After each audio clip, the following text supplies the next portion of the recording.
everybody, welcome to the channel for a new battle report. Another game, practice game on Warhall. I was playing against Juggernaut. He's playing KOE for Team ETC France. So it was a great training for me. KOE is usually not the best matchup for me, but I wanted to try out again against Jug. That, yeah, he plays that quite well, quite aggressively. So it's definitely going to be an interesting battle. You know already my list, and this was my opponent's list. So he has the two IPO. It's basically a very 2022 list. He kept the double IPO plus the courtier, and then he put 3 stubborn units, 2 times Penitent, 1 time the Green Knight. He has another chaff piece and 2 big cavalry boss in core, and he put the unicorn, basically damsel unicorn master druidism. So this is something a bit new in comparison to last year, but the rest is pretty much the same.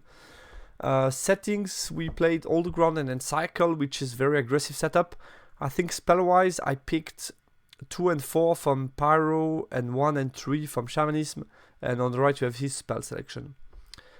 It's a quite complicated matchup for me, especially on hold ground. I mean, I cannot minimize, it's going to be in your face type of game. It's probably hard to win the center with KOE pushing me, but I'm going to try to, since it's training, I have to try out. It's hard to manage 3 armored, high armored, stubborn small units that are going to push me, chaff me, charge me. So this is already going to be a problem, and then the big boss of cavalry are complicated because they have a lot of ranks. They charge from far away, they have high strength, and this is the key difference in the matchup. I mean, they're just higher mobility than me. He charged for further away, he chaffs for further away, he put pressure for further away, and this is just very complicated for Ogre.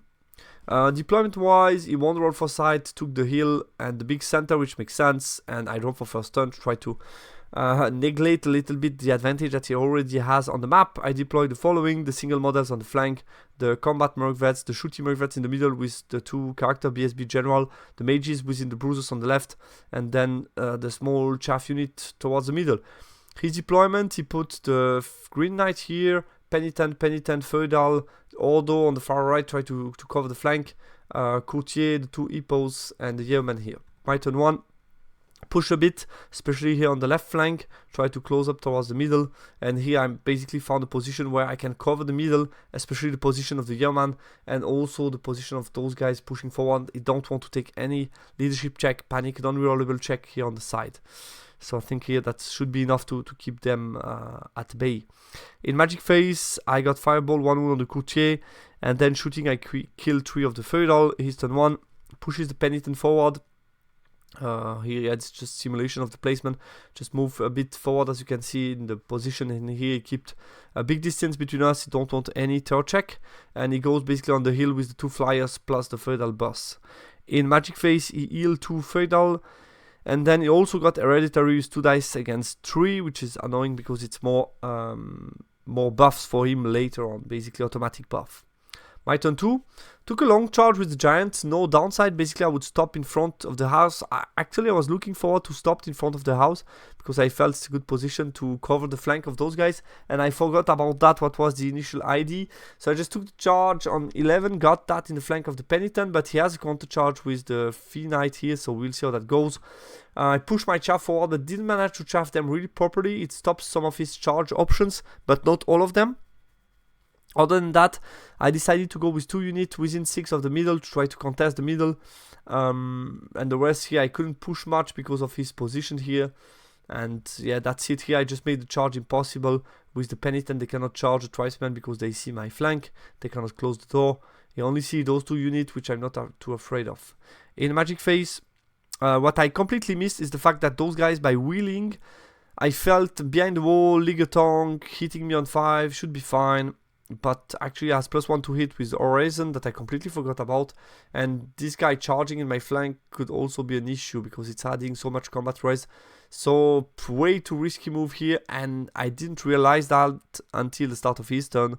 And it's just too late because in Magic, as you will see, I'm going to do other stuff. I'm going to put +1 strength on the giant, which doesn't matter much.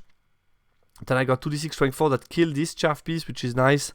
But definitely I should have buffed a lot this unit if I go into this position. And then with the shooting attack in short range, I only did 1 wound to the Penitent. And here is just I did a couple of wounds, but he's just stubborn on 9 rollable, and he passed that check. He's turn 2. charges me. Obviously, it's an easy charge, and yeah, here I realized that he cannot even really maximize his charge. So I was way too, not precise enough by doing this position, and this is definitely going to hurt. But first of all, he charged with the BSB onto those guys and failed that charge and decided not to redirect, so he just ended up in front of those guys. Used the Penitent to chaff me, but not in a good way actually. Leaves me with an overrun there, so we will see. I have actually a way back in the game maybe. Uses the Courtier to chaff those guys to avoid the charge here or here in the front, and here just reform in the front. Those guys stayed in the flank in the magic phase. I used Mind Control on Stone Skin. Wanted to try to save the bruises. He failed Hereditary on 2 dice, but got a big heal on 4 dice. And then yeah, here it just happened what's supposed to happen. I was in auto break, losing by 8. He did a wound, he did a lot. I didn't do much, and basically only striking with 4 model. One of them being a shaman is not so great, so I didn't do much. Basically, try to use the press weapon and so on. And he break me. He managed to restrain with those guys and only pursue with them, which is not a lot, because it's Swift Ride against Swift Ride, but he still managed to catch me, so this is huge. I have no magic anymore, I have no bruises anymore, so this is huge. And here, since he managed to heal those guys, this time I think he won and run me down, so this is really going really bad, but I have a way back. As you will see, my turn 3, I charge onto those guys, the Penitent, charge onto those guys, wanting to overrun out of the forest, but I need to get rid of him, since I couldn't see it with the Frosty. And the magic phase, I don't have any more. Close combat, I'm going to perfectly one-shot those Penitent, which is a bit lucky. I think, yeah, it's like 50-50. I can one-shot, but not. So I was lucky enough to one-shot them, overrun here. And here, as you will see, I was able, because he reformed, I was able to reform those guys in a way that he can only countercharge with one of the flyers. So we'll see how that goes. Here I clean him and overrun out of the forest. His turn 3. He countercharged me with the general in the flank, and BSB charged those guys. You can see here my reform of those guys. Basically couldn't overrun into them, so I managed to make only 1 flyer in my flank, which was nice. And I also chaffed him, so he just charged them. No overrun onto them. Those Penitents move around, and those guys turn around to look that way. In the magic phase, he got card number 1, 5 dice Stone Skin, and got it off 5 dice against 4. Which is really annoying, because this is a key combat, and I mean, without Stone Skin, it's probably an auto break, because here in that case, I roll pretty well. I think a couple of poison and so on. I kill a lot. I win by 4, and it passes the 5 rollable and the 5 rollable, which is the worst case for me. Obviously, I was lucky enough to kill the Penitent and get the overrun, so I cannot complain about that. But then this combat, it's the worst. Basically, got Stone Skin on the small card, and then he passes both 5 rollable. If he passes only one of them, then I can break him on my turn and potentially be ready for what's come next. And there is not so much resources here, but by sticking with both, it's just the end of the game. As you can see, on my turn 4, not much I can do. We're going to stick combat, because it's still under Stone Skin. I don't have any magic. And then on his turn, he can just basically charge here and break those guys. Charge here. Yeah, that's the end of the game. Basically, just a question of the points, and now I can defend those points. But it's going to win the middle. Get most of my points. So it's going to be a big win for him. But I had a chance to go back in this game. He did a big mistake after I did one with the bruises. So this was a bit, not a perfect game from both of us. What can I say about the game? No way to deal with the Penitent. That's the big thing about this matchup. It's the most complicated configuration. All the ground, he has a hill. He can be close to the center. So it's really complicated to face him in such a way.